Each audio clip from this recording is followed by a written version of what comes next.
नमस्कार साथियों, स्वागत है आपका ब्राइट एग्रो क्लासेज के ऑनलाइन प्लेटफॉर्म पर। दोस्तों, हम बात करने वाले हैं आपके प्लांट पैथोलॉजी की और प्लांट पैथोलॉजी में हम डिजीजेस पढ़ रहे थे। ठीक है, उन्हीं में हम क्योंकि सबसे पहले हमने स्टार्ट किया था वीट। ठीक है, कौन सा स्टार्ट किया था? वीट के हमने बातें स्टार्ट की थी। तो वीट में हम देखो कौन कौन सी डिजीज होती है, ये बात तो मैंने आपको बता ही दी थी। वहां पर हमने रस्ट की बात भी कर ली थी। रस्ट का मतलब होता है रोली रोग, जिसको हम कहते हैं रतुआ रोग। ठीक है, कुछ भी बोल सकते हो, लेकिन रस्ट हमने 3 प्रकार की पढ़ी थी। ठीक है, और यदि आपने रस्ट पढ़ ली, इसका मतलब आपने गेहूं का आधा युद्ध तो जीत लिया है। ठीक है, क्योंकि रस्ट अकेली बराबर है और बाकी के जितने भी रोग हैं वो एक तरफ कर दो आप, इतना फर्क है दोनों में। रस्ट काफी बड़ी डिजीज है, इसके 3 प्रकार होते हैं, उसमें भी जो है डिजीज साइकिल बिल्कुल अलग है, अजीब सा डिजीज साइकिल है। तो वो चीजें जो है कहीं ना कहीं आपको क्या देखने को मिलती है, अलग देखने को मिलती है, उनको आप जो है ध्यान से पढ़ेंगे। इसके बाद में आ जाता है कि हम आगे बढ़ते हैं और आगे रस्ट के बाद में दूसरी जो हमारी डिजीज है वो है लूज स्मट। क्या नाम है दोस्तों? Loose smut. स्मट को हम सामान्य भाषा में कहें तो ये एक तरह के क्या है, जैसे कि जो दाने होते हैं उनमें क्या बन जाता है, कवक बन जाता है। उसी को हम मुख्य रूप से स्मट के रूप में जानते हैं। एक जो है जौ में पाया जाता है वो अलग स्मट होता है, और जो गेहूं में पाया जाता है वो अलग होता है। कैसे अलग होता है अभी हम बात भी करेंगे। ठीक है, और दोनों डिजीज को एक ही जगह कवर करने की कोशिश भी करेंगे। यदि हम लूज स्मट की बात करें तो यहाँ पर ध्यान दो आप, इसका जो पैथोजन है, ठीक है, पैथोजन की यदि हम बात करें तो ये आपके हम कहते हैं कि अस्टिलेगो जो ट्रिटिसाई है, ये आपका क्या होता है, इसका पैथोजन होता है। क्या होता है दोस्तों? पैथोजन।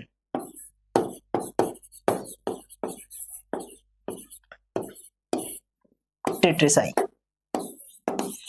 ठीक है, इस प्रकार से। तो ये जो चीज है आपके, ये जो पैथोजन है, इसका क्या नेचर है? एक तो ये फंगस है, पहली बात तो। ठीक है, क्या है? फंगस, यानी कि कवक है। अब फंगस होने का मतलब ये है कि या तो ये बीज के द्वारा जो है आगे बढ़ेगा, बीज के द्वारा फैलेगा, या मिट्टी में इसके स्पोर पड़े हुए हैं तो वहां से फैलेगा। ठीक है, तो उसकी हम चर्चा आगे करेंगे। उससे पहले हम बात करेंगे सिम्टम्स की। जो आपके सिम्टम्स होते हैं उनकी हम बात कर लेते हैं। अब देखो, सिम्टम्स में पहली बात तो ये ध्यान रखनी है कि इसकी वजह से होता क्या है वो देखो आप। अभी जो है आपके पीडीएफ में चित्र के द्वारा भी समझाएंगे, लेकिन उससे पहले आप एक बेसिकली थोड़ा ऐसे समझ लो कि ये आपका जो गेहूं का पौधा है, ठीक है, क्या है? गेहूं का पौधा है। ऐसा ही होता है जी सर, ऐसा ही होता है।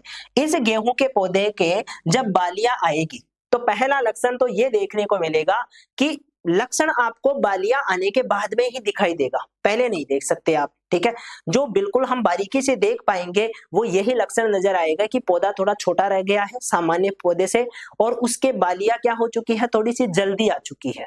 ठीक है, जैसे मान लो अदर जो खेत है उसमें अभी तक ग्रोथ स्टेज ही चल रही है, लेकिन इसमें क्या आ चुकी है, मेच्योरिटी स्टेज आ चुकी है, यानी कि बाली निकल चुकी है। ठीक है, तो ये जो गेहूं का पौधा जो इन्फेक्टेड है वो एक तो क्या होगा, जल्दी से उसमें आपको बाली नजर आएगी। ठीक है, सामान्य पौधे से जल्दी बाली नजर आएगी, और दूसरा सामान्य पौधे से वृद्धि कम होगी। ठीक है, जो ग्रोथ होगी वो कम, यानी कि पौधा छोटा रहेगा और जल्दी उसके बाली आ जाएगी। ये 2 लक्षण तो आपके पहले दिखाई देंगे बाली आने से। दूसरी बात, एक लक्षण जो आपको दिखाई देगा, बालियां आएगी, मान लो ये आपके क्या है, बाली है। ठीक है, ये क्या है, बाली है। अब इस बाली में क्या होगा, दाने की जगह, जो दाना होता है ना, उसकी जगह काले रंग का एक जो है चूर्ण जैसा पदार्थ बन जाएगा। क्या बन गया? काले रंग का चूर्ण। यही एक मोस्ट इंपोर्टेंट लक्षण होता है जो कि हमें सामान्य तौर पे दिखाई देता है स्मट रोग में। ठीक है, इसको ल्यूज स्मट इसलिए कहते हैं क्योंकि जब आप इस बाली को पकड़ के ऐसे हिलाओगे थोड़ा सा, ठीक है, इसके थप्पड़ मारोगे तो इससे क्या हो जाएगा, ये जो स्पोर है, जो काले रंग के चूर्ण है, ये एक्चुअल में उस कवक के स्पोर है। ठीक है, उस कवक के, जैसे हमने रोली में पढ़ा था ना टीलियोस्पोर, बेसिडियोस्पोर, उसी प्रकार के स्पोर यहाँ भी पाए जाते हैं। और वो स्पोर क्या करते हैं, जैसे ही हम गेहूं को थोड़ा सा हिलाते हैं ये उड़ जाएंगे, यहाँ से क्या हो जाएंगे, हवा में बिखर जाएंगे, या तो आपके हाथ के लग जाएंगे, या आपका शरीर है उसके जाकर चिपक जाएंगे, या आसपास में ये गेहूं जो उगे हुए हैं, मान लो ये इन्फेक्टेड नहीं था, ठीक है, ये क्या नहीं था, इन्फेक्टेड नहीं था। अब इसमें पहले बाली आई थी, इसका मतलब ये इसमें पहले ही चूर्ण आएगा, तो जिस टाइम पे इनमें बालियां आना नजर आएगी, ये मान लो सामान्य गेहूं है और इस टाइम पे इसमें बालियां आ रही है, जिस टाइम पे ये कंप्लीट पक चुका है। अब मान लो इसको किसी ने हिलाया भी नहीं, तो ये हवा के कारण तो ऐसे करेगा ही ना, भाई फसल लहलाती है ना, जब हवा चलती है तो फसल लहलाती हुई नजर आती है, ठीक है, हिलती हुई, हम कहते हैं वाह क्या नजारा है।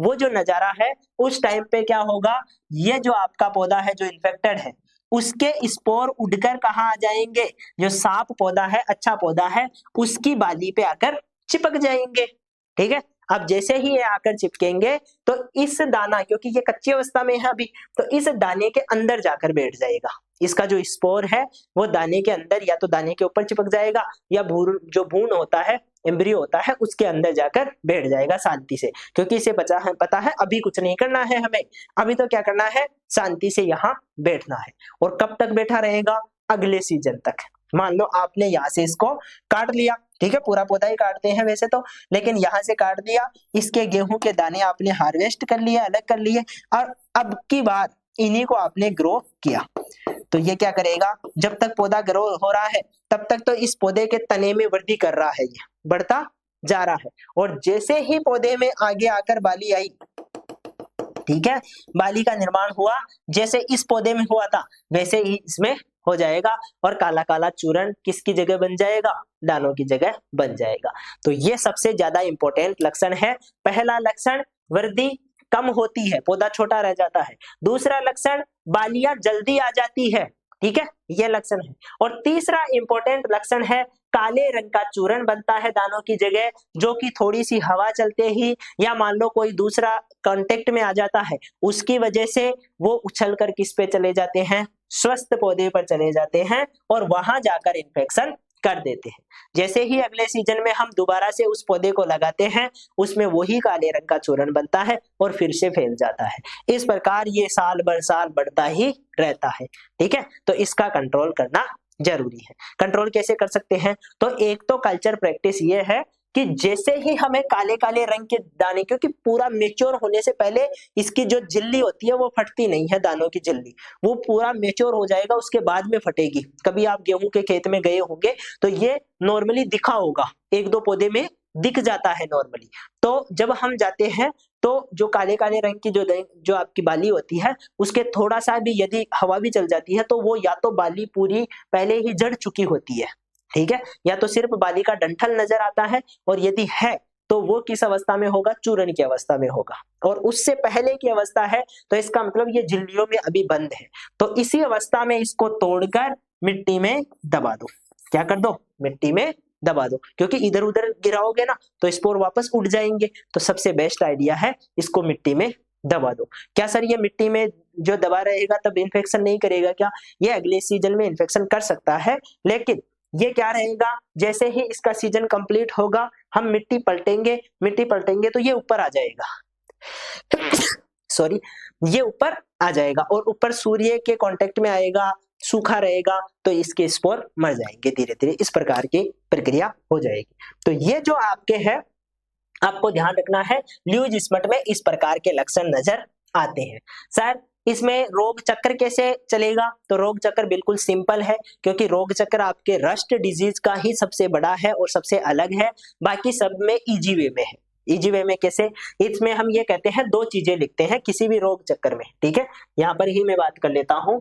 दो चीजें हम लिखते हैं किसी भी रोग चक्कर में। सर क्या क्या लिखते हैं, ये आपका रोग चक्र है। क्या क्या लिखेंगे, पहली बात तो ये लिखेंगे कि रोग चक्र आपका कहां से शुरुआत होती है, तो सर प्राथमिक संक्रमण से शुरुआत होती है।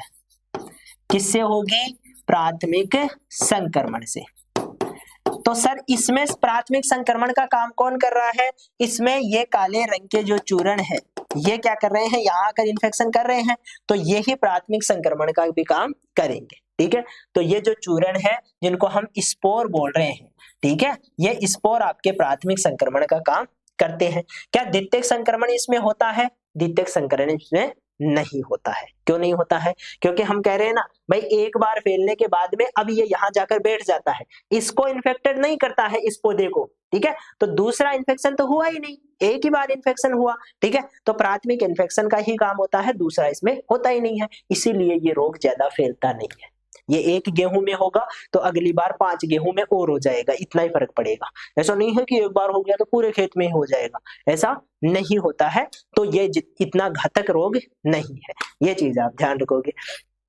इसके बाद में हम कहेंगे, तो इसको थोड़ा सा आप इस प्रकार से समझा सकते हो कि स्पोर क्या करेंगे, उड़कर जाकर जो बाली है उसमें चिपक जाएंगे, उस बाली से फिर ये क्या हो जाएंगे, दाने के अंदर चले जाएंगे, दाने के अंदर से अगले सीजन में वापस से जर्मिनेशन के साथ में ही खुद भी जर्मिनेट कर जाएंगे और पौधे के तने में ग्रोथ करते रहेंगे, और जैसे ही बाली आने का टाइम होगा तो बाली की जगह अपने स्पोर डाल देंगे और स्पोर बन जाएंगे, वो स्पोर अगले सीजन के लिए तैयार होंगे। तो इस प्रकार से आप चक्कर समझा देना, ये आपके रोग चक्कर कंप्लीट हो जाएगा।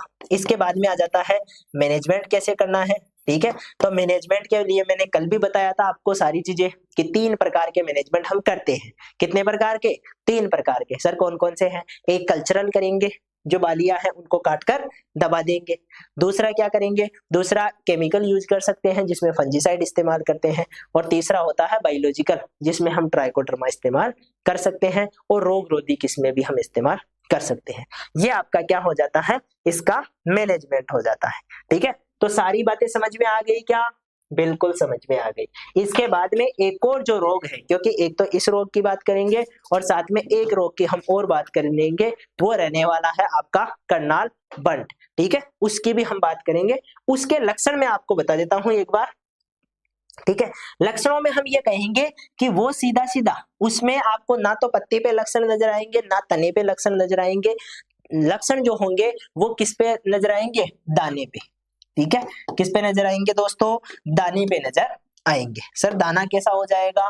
तो दाने को भी आप समझ लो, जो दाना होगा वो काले रंग का दिखाई देगा। ठीक है, काला चूर्ण नहीं, सिर्फ काला रंग, क्योंकि काला चूर्ण तो किस में बन रहा है?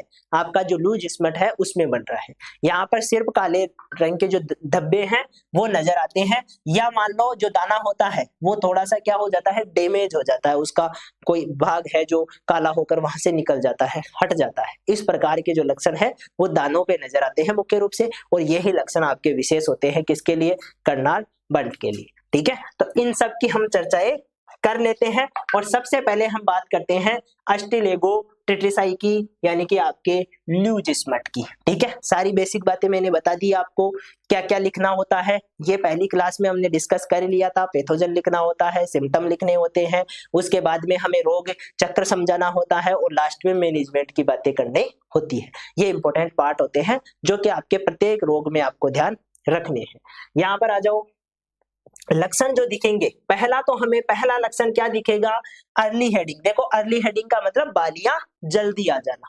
जो गेहूं का पौधा है उसमें अर्ली हेडिंग का मतलब है, क्योंकि हेड का मतलब हो गया बाली।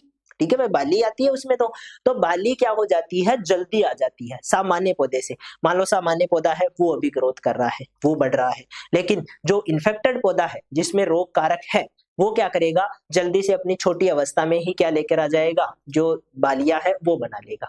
ठीक है, तो पहला लक्षण ध्यान रखना है, क्या दिखाई देगा? कि स्वस्थ पौधे से जल्दी क्या हो जाती है? इसमें बालियां आ जाती है। पहली बात तो ये ध्यान रखनी है। दूसरी बात, ब्लैक पाउडर फॉर्मेशन होता है, यानी कि काले रंग का चूर्ण बनता है। चित्र बना के मैंने बताया ही था आपका, कहां बनेगा? तो बालियों के ऊपर जो दाने होते हैं उन दानों के अंदर क्या बन जाएगा? चूर्ण बन जाएगा, और वो भी किस रंग का? काले रंग का चूर्ण बन जाएगा। सर ये क्या है? तो ये आपके स्पोर होते हैं। क्या होते हैं दोस्तों? स्पोर होते हैं, जो किसके द्वारा बनाए जाते हैं? जो कवक है, जो आपका अस्टिलेगो टेट्रिसाई है, इसके द्वारा बनाए जा रहे हैं। ठीक है, ये बात ध्यान रखना। इसके बाद में आ जाता है कि आपका यह काला चूर्ण फफूंद के जैतूनी हरे रंग के सूक्ष्म बीजाणुओं से बना होता है, ठीक है। यानी कि ये बनता किसकी वजह से है, तो जो माइक्रोस्कोपिक स्पोर्स हैं, छोटे छोटे स्पोर हैं, उन्हीं से मिलकर क्या बना रहता है, चूर्ण बना रहता है। तो यही तो मैं कह रहा हूं कि आपका जो ब्लैक रंग का चूर्ण है वो एक्चुअल में होता कुछ और नहीं, आपके सीधे सीधे क्या होते हैं, आपके स्पोर ही होते हैं, ठीक है। और उस रंग को हम थोड़ा सा ध्यान से देखें तो उसमें आपको ग्रीनरी नजर आएगी। ग्रीनरी का मतलब थोड़ा सा हरे हरे से नजर आएंगे। भाई दूर से तो देखने पर वो हमें काले ही नजर आते हैं, लेकिन जब हम पास में जाकर बिल्कुल क्लोज से देखते हैं उनको तो एक्चुअल में वो है ना डार्क ग्रीन कलर के होते हैं, ठीक है। किस प्रकार के, डार्क ग्रीन कलर के होते हैं, उसकी वजह से दूर से हमें काले दिखाई देते हैं। तो ये चीज आपको ध्यान रखनी है। यदि रोग चक्कर को समझना है तो इस चित्र को समझने से हमको रोग चक्कर भी समझ में आ जाता है। ये जो काले रंग की बाली नजर आ रही है, जी सर दिखाई दे रही है, तो ये दे रही है तो इसका मतलब ये हो गया कि इसमें ये जो आपके छोटे छोटे दाने बने हुए हैं, ये एक्चुअल में दाने नहीं है, इसकी जगह क्या बन चुका है, आपके जो टीलियोस्पोर है उसके, जो आपका फंगस है उसके स्पोर बन चुके हैं, ठीक है। अब आप गेहूं के पास में से जाओगे या थोड़ी सी हवा चलेगी तो ये उड़कर कहां पहुंच चुके हैं, स्वस्थ पौधे के ऊपर पहुंच चुके हैं। ये स्वस्थ पौधे पर जाएंगे, बाली के अंदर घुस जाएंगे और दाने को इन्फेक्टेड कर देंगे। किस में डेवलप हो जाएंगे, ग्रेन में डेवलप हो जाएंगे। ग्रेन आपका क्या हो चुका है, इसमें थोड़ा सा माइसीलियम बन चुका है और ये निष्क्रिय अवस्था में जा चुका है, ठीक है। अभी ये कुछ नहीं करेगा, अभी पौधे को इन्फेक्टेड नहीं करेगा, ये आपके क्या रहेगा, यहाँ पे निष्क्रिय अवस्था में पड़ा रहेगा। जैसे ही हम अगले सीजन में इसको ग्रो करेंगे, इसको क्या करेंगे, बोएंगे, तो दोबारा से ये क्या हो जाएगा, जर्मिनेशन के साथ में ही खुद भी जर्मिनेट हो जाएगा।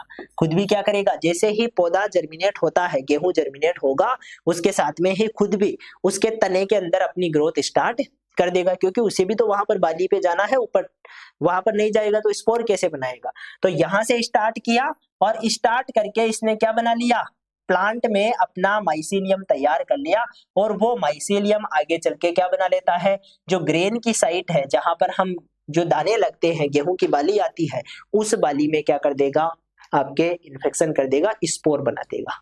अब एक जो स्वाभाविक क्वेश्चन आता है वो ये आता है कि सर ल्यूज स्मट में जो अर्ली मैच्योरिटी दिखाई दे रही है वो क्यों दिखाई दे रही है, ठीक है। वो 10 से 5 दिन पहले या 15 दिन पहले मेच्योर क्यों हो रहे हैं पौधे, क्योंकि फंगस को ये पता है कि मुझे आगे भी जाना है, क्योंकि इस साल तो मेरा काम हो जाएगा, अब मुझे अगली साल भी तो दोबारा से जो है ग्रो करना है। तो वो क्या करता है, पहले से अपनी तैयारी रखता है, 10 से 15 दिन पहले बाली आएगी, उस बाली में रोगजनक बनेगा यानी कि स्पोर बनेंगे, और वो दोबारा से जब एक्चुअल में जो गेहूं स्वस्थ गेहूं है उसकी बाली आने का टाइम होगा, उस टाइम पे ये पक्के इस पर आ जाएंगे, ये तैयार रहेंगे इन्फेक्शन करने के लिए, ठीक है। और जैसे ही तैयार जो आपका गेहूं है वो तैयार होगा, बाली तैयार होगी नॉर्मल गेहूं की, उस पे अटैक कर देंगे। ये चीज देखने को मिलती है। आई बात समझ में? तो इस प्रकार का डिजीज साइकिल है, इसको आप आराम से इजी वे में समझा सकते हो, इसमें आपके उतनी दिक्कत नहीं है जितनी कि हमने रस्ट में देखी थी। रस्ट में काफी ज्यादा, क्योंकि वहां पर 2 होस्ट थे, ठीक है, उन होस्ट में भी अलग अलग प्रकार के स्पोर्स बन रहे थे, यहाँ तो एक ही प्रकार का स्पोर बन रहा है, टीलियोस्पोर, ठीक है, सिंपल इजी है, और वही क्या कर रहा है, इन्फेक्शन कर रहा है, वही अगले सीजन में आ रहा है। तो सारी चीजें बिल्कुल इजी है, इजी वे में यहाँ पर काम हो जाएगा। इसके बाद में इन्फेक्शन प्रोसेस की हम थोड़ी सी बात कर लेते हैं।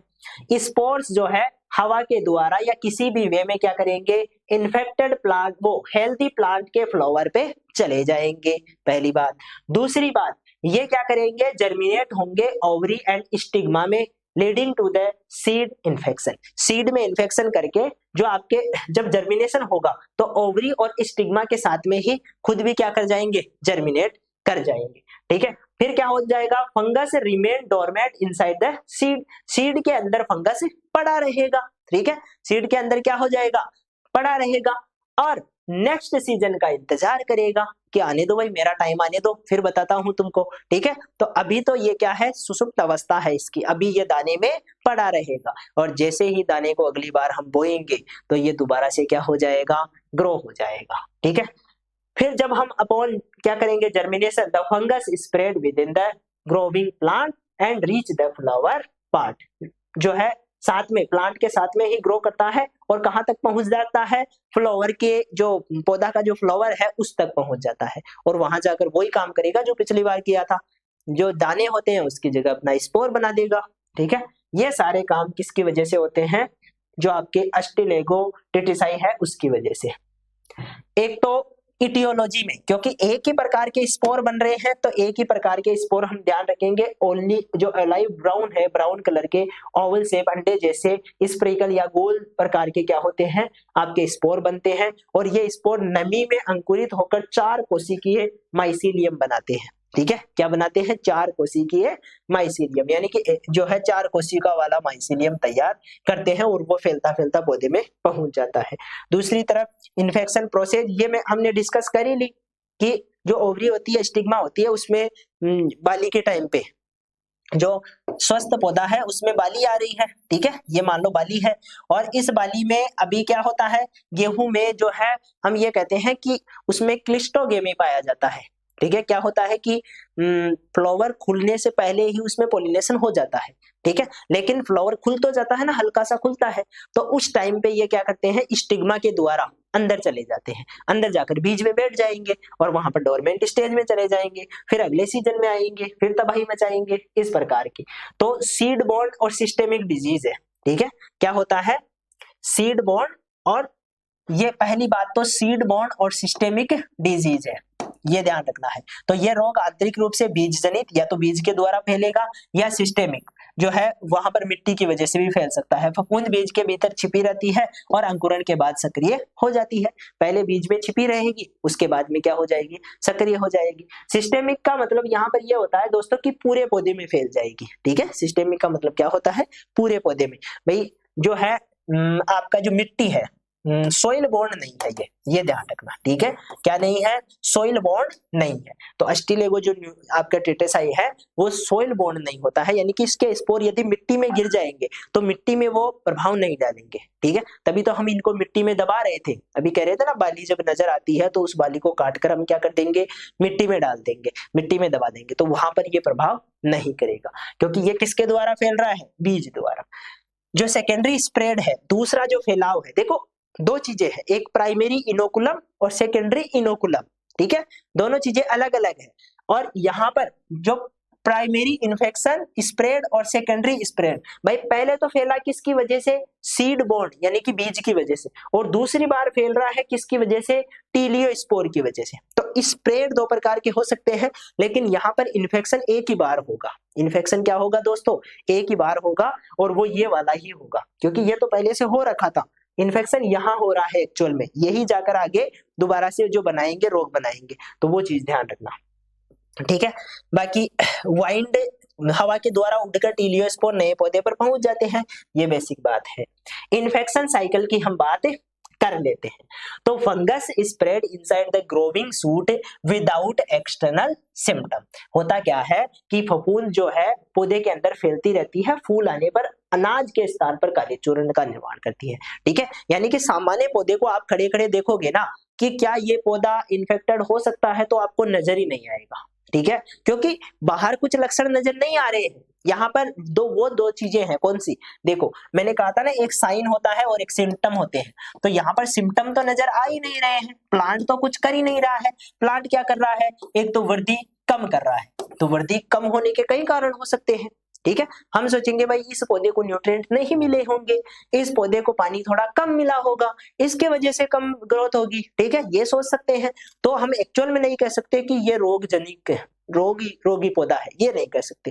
क्यों नहीं कह सकते, क्योंकि ये सिम्टम तो किसी और के भी हो सकते हैं, वृद्धि कम होना, सामान्य फसल से पहले बालियां आ जाना, ये भी कोई जो है प्रूफ का वो नहीं है कि हाँ ये इसी में होता है, ऐसा नहीं कह सकते। और कारण भी हो सकते हैं जिसके वजह से पौधा सामान्य से पहले बालियां नजर आ जाए उसमें, ठीक है।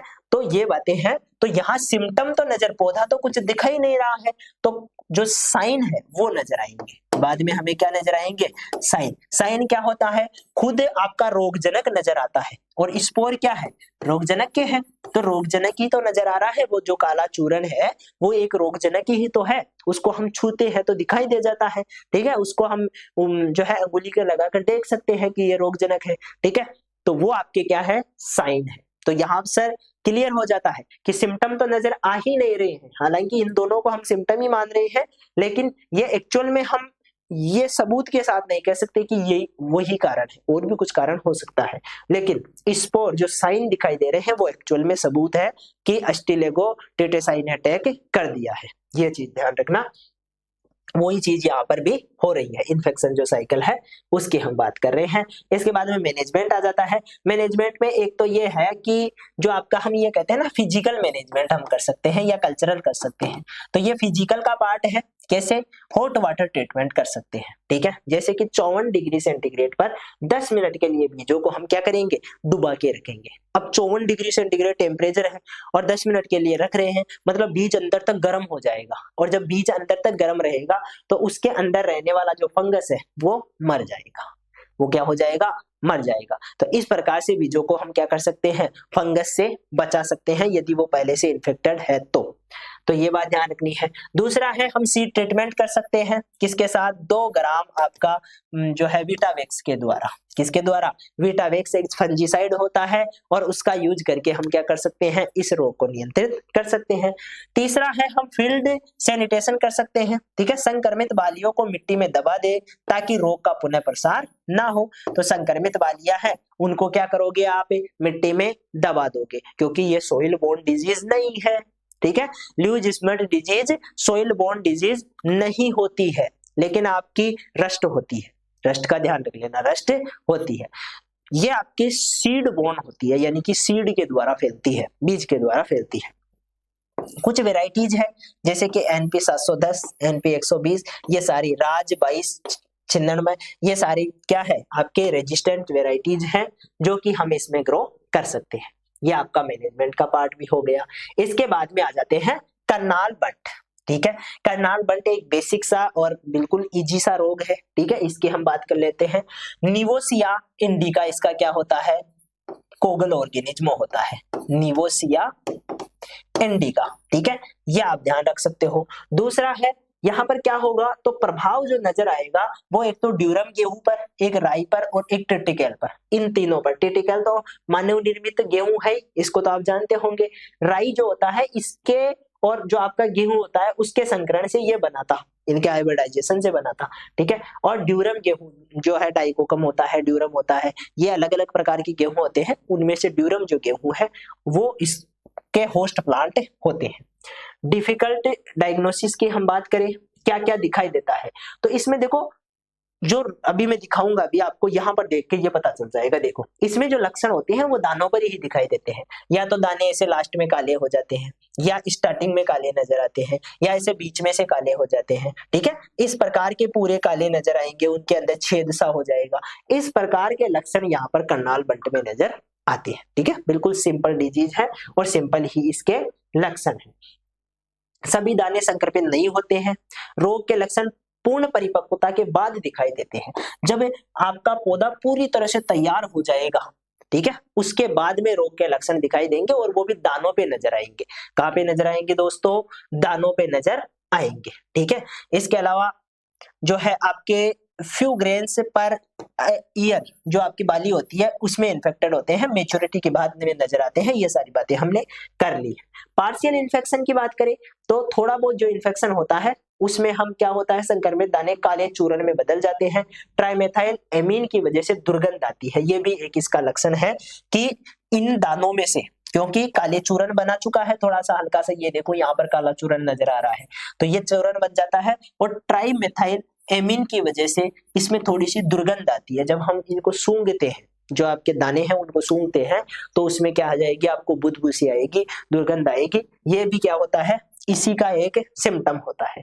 इसके बाद में आ जाता है ये सीड और सोइल बोर्न दोनों, यानी कि इसके जो स्पोर है वो सीड में भी मिल जाते हैं, सीड में तो दिखाई दे रहे हैं, और सोइल में यदि मिट्टी में मिल जाएंगे तो भी इन्फेक्शन करेंगे, अगली बार आपको इन्फेक्शन नजर आएगा। इसके अलावा जो है फ्लोवरिंग थ्रू द एयरबोर्न स्पोरेडिया, जो फ्लोवरिंग के टाइम पे जो आपका जैसा वहां पे हो रहा था ना लूज स्मेट में हमने बात की, लूज स्मेट में जैसे ही सामान्य पौधे में फ्लोवरिंग होती है जो स्पोर होते हैं वो उड़कर फ्लावर पे जाकर बैठ जाते हैं, उसी प्रकार यहाँ पर भी इन्फेक्शन कब होता है, फ्लोवरिंग के टाइम पे होता है और एयरबोर्न स्पोरेडिया के द्वारा होता है। ठीक है, वहां पर टीलियो स्पोर था, यहाँ पर स्पोरेडिया है, दोनों में इतना ही फर्क है। ठीक है, क्योंकि दोनों अलग अलग है ना, तो अलग अलग ही इनमें स्पोर बन रहे हैं। ठीक है, वहां पर टीलियो स्पोर थे और यहाँ पर स्पोरेडिया है, बस यही फर्क है, ये आपको ध्यान रखना है। फूल आते समय वायु से उड़ने वाले जो बीजाणु है वो वहां पे चले जाते हैं। टीलियो स्पोर इसमें भी बनते हैं। ठीक है, ये लंबे समय तक मिट्टी और भूसे और खाद में जीवित रह सकते हैं। ठीक है, यहाँ पर मिट्टी में जीवित रह रहे हैं तभी तो ये क्या करते हैं, सोइल बोर्न है, भूसे और खाद में भी रह रहे हैं, इसके अलावा बीज के साथ भी रहते हैं, इसलिए बीज जनित और मिट्टी जनित दोनों प्रकार की डिजीज आपको ये देखने को नजर आती है। स्पोरेडिया क्या है, तो प्राइमरी स्पोरेडिया निडल शेप के होते हैं, सेकेंडरी स्पोरेडिया सिकल सेल के होते हैं। ठीक है, प्राथमिक स्पोरेडिया सुई के आकार के छोटे से, जबकि द्वितीयक स्पोरेडिया दराती के आकार के होते हैं। जो एलाटाइन स्पोरेडिया रोगजनक होते हैं, जबकि फिलीफॉर्म स्पोरेडिया संख्या बढ़ाने में काम में आते हैं। दो प्रकार के स्पोरेडिया हैं, उनमें से एक तो रोग को बढ़ाने का काम कर रहा है, रोगजनक है, और दूसरा अपनी संख्या बढ़ाने का काम करता है। ठीक है, अपनी संख्या बढ़ाने का काम करता है। स्पोरेडिया को नॉर्मली आप ऐसे मान के चलते हो कि कवक का एक छोटा भाग होता है, एक छोटा पार्ट होता है, उसको हम स्पोरेडिया कह सकते हैं, बाकी स्पोर अलग चीज होती है, ये ध्यान रखना। ये बातें हो जाने के बाद में इसके बाद में इन्फेक्शन प्रोसेस की बात करें तो जो आपका टीलियो स्पोर है वो 15 से लेकर 25 डिग्री सेंटीग्रेड तापमान पर उचित नमी पर अंकुरित होता है। जब आपका गेहूं का अंकुरण का टाइम होता है तब भी यही टेम्परेचर देखने को मिलता है। ठीक है, क्योंकि सर्दियां धीरे धीरे कम होती हो रही है। ठीक है, वो सर्दियां धीरे धीरे बढ़ रही होती है, टेम्परेचर कम होता हो रहा है, तो उस टाइम पे ये इन्फेक्शन करते हैं और उचित नमी होने पर करेंगे। फरवरी मार्च के दौरान स्पोरेडिया वायुमार्ग से गेहूं के फूलों को संक्रमित करते हैं, उड़कर जाएंगे और संक्रमित करेंगे। और अंकुरण ट्यूब का मतलब हो गया जो फ्लावर में आपके स्टिग्मा है ना, उस स्टिग्मा के द्वारा क्या करेंगे, अंडाशय वर्तिका कर यहाँ तक पहुंच जाएंगे। ठीक है, यहाँ तक पहुंच जाएंगे और बीज को संक्रमित करेंगे। इस प्रकार से इनकी भी इन्फेक्शन प्रोसेस होती है, ये चीजें आपको ध्यान रखना है। डिजीज साइकिल की हम बात करें तो डिजीज साइकिल में बेसिक चीजें हैं, जैसा कि हम कह रहे हैं इससे मर्दाजनित माना जाता है पहली बात तो, लेकिन इसे वायु वाहित रोग भी माना जाता है, यानी कि एयरबोर्न भी है और सोइल बोर्न भी है, दोनों चीजें हैं। ठीक है, और इसको हम सीड बोर्न भी बोल सकते हैं क्योंकि सीड से भी फैल रहा है, तो सीड बोर्न डिजीज भी ये है, दोनों चीजें देखने को मिलती है। स्प्रेड मैकेनिज्म की हमने बातें करी ली, बीजाणु हवा से उड़ेंगे, उड़कर स्वस्थ पौधे पर जाएंगे, उसके बीज को इन्फेक्टेड करेंगे, उसके बाद में अगले सीजन में अंकुरण के साथ में ग्रो करेंगे और दोबारा से आकर बीज को क्या कर देंगे, संक्रमित कर देंगे। बीज में जो है आपके काले काले रंग का चूर्ण बना देंगे, जैसा कि वहां बन रहा था, वही प्रोसेस यहाँ हो रही है, लेकिन दोनों में फंगस अलग है, इसलिए आपको ध्यान रखना है। इसके बाद में फेवरेबल कंडीशन, यदि 15 से लेकर 25 डिग्री सेंटीग्रेड टेम्परेचर रहेगा, हाई ह्यूमिडिटी रहेगी, तो इसके लिए अच्छा काम है। ठीक है, यानी कि इस टाइम पे ये ज्यादा फैलता है, 15 से लेकर 25 डिग्री सेंटीग्रेड पर और ह्यूमिडिटी वाले टाइम पे। ठीक है, तो राजस्थान में क्यों नहीं देखने को मिलता है, राजस्थान में कम होता है ये। ठीक है, क्यों कम होता है, क्योंकि यहाँ पर ह्यूमिडिटी नहीं मिलती है। राजस्थान में नॉर्मली ह्यूमिडिटी कम होती है, तो ह्यूमिडिटी कम होने की वजह से आपके क्या हो जाता है, इस रोग का जो है प्रकोप राजस्थान में थोड़ा कम ही होता है। इसके बाद में आ जाता है मैनेजमेंट, सांस्कृतिक मैनेजमेंट, यानी कि जो कल्चरल मैनेजमेंट है वो कैसे कर सकते हैं, तो हम ये कहते हैं कि डीप प्लाविंग इन समर के टाइम पे हम क्या कर सकते हैं, अच्छी प्लाविंग करेंगे। ठीक है, जिससे कि टीलियो स्पोर क्या हो जाए, एक्सपोज हो जाए, हीट में वो जो है आपके सूर्य की जो किरणें हैं उनके कांटेक्ट में आ जाए, उसकी वजह से वो मारे जाएंगे। इसके बाद में आ जाता है क्रॉप रोटेशन अपना सकते हैं, ये बेसिक बातें हैं। ठीक है, क्रॉप रोटेशन हुआ, डीप जो आपका समर प्लाविंग है, ये आप हर रोग में लिख सकते हो, इसमें आपको जो है ऐसे झिझकना नहीं है कि मैं लिखूं या नहीं लिखूं। प्रत्येक रोग में आप क्रॉप रोटेशन लिखो, प्रत्येक रोग में आप क्या लिख के आओ, जो हम कहते हैं ना डीप प्लाविंग करना, ये आप प्रत्येक रोग में लिख के आ सकते हो, कोई दिक्कत वाली बात नहीं है। फील्ड सैनिटेशन यानी कि खेत को साफ सुथरा रखना, ये प्रत्येक रोग में लिख सकते हो। तो कुछ कॉमन चीजें हैं जिनका यूज करो, कोई दिक्कत नहीं है। इसके बाद में आ जाते हैं रेजिस्टेंस वेराइटीज। तो कुछ वेराइटीज है जो हम उगा सकते हैं, NP 75, इसके अलावा PBW 502, ये कुछ वेराइटीज है जो आपके यहाँ पर काम में आ सकती है। केमिकल कंट्रोल, देखो केमिकल कंट्रोल है यानी कि ये खुद एक फंजीसाइड है, ठीक है, कैसा है, खुद एक फंजीसाइड है।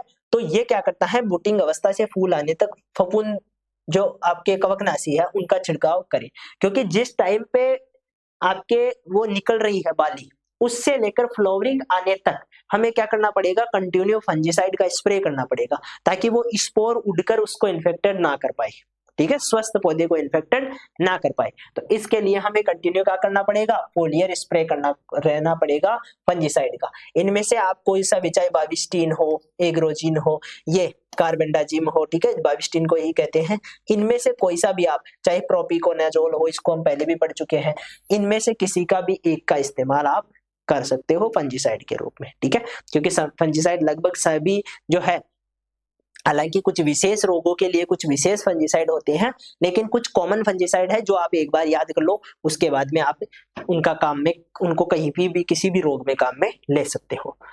इंटीग्रेटेड डिजीज मैनेजमेंट की हम बात करें तो ये बायो एजेंट के द्वारा, ट्राइकोडर्मा के द्वारा भी क्या होता है, VDD के द्वारा कंट्रोल किया जाता है, ठीक है।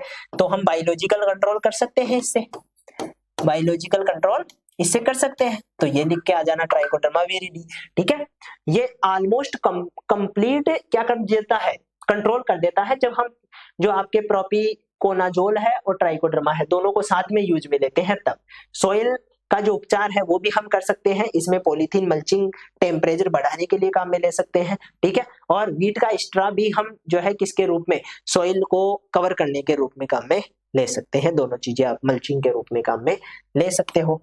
ये सारी चीजें हैं जो आपके इसमें मैनेजमेंट में ध्यान रखनी है, ठीक है। तो लूज स्मट और दूसरा कौन सा रोग है, करनाल बंड, इनकी हमने बातें की है। अब जो नेक्स्ट क्लास रहेगी उसमें आपके जो 3 डिजीज बची है उनकी हम एक साथ बात कर लेंगे, वो एक ही क्लास में कवर हो जाएगी, ठीक है, क्योंकि वो छोटी छोटी डिजीज है, इतनी ज्यादा प्रभाव नहीं डालती है। लेकिन सबसे मेजर डिजीज रस्ट थी जिसकी हमने बात कर ली, 2 डिजीज ये कर ली। अब जो है छोटी छोटी डिजीज है उनकी हम नेक्स्ट क्लास में बात करेंगे। तो मिलेंगे नेक्स्ट क्लास में, तब तक के लिए धन्यवाद।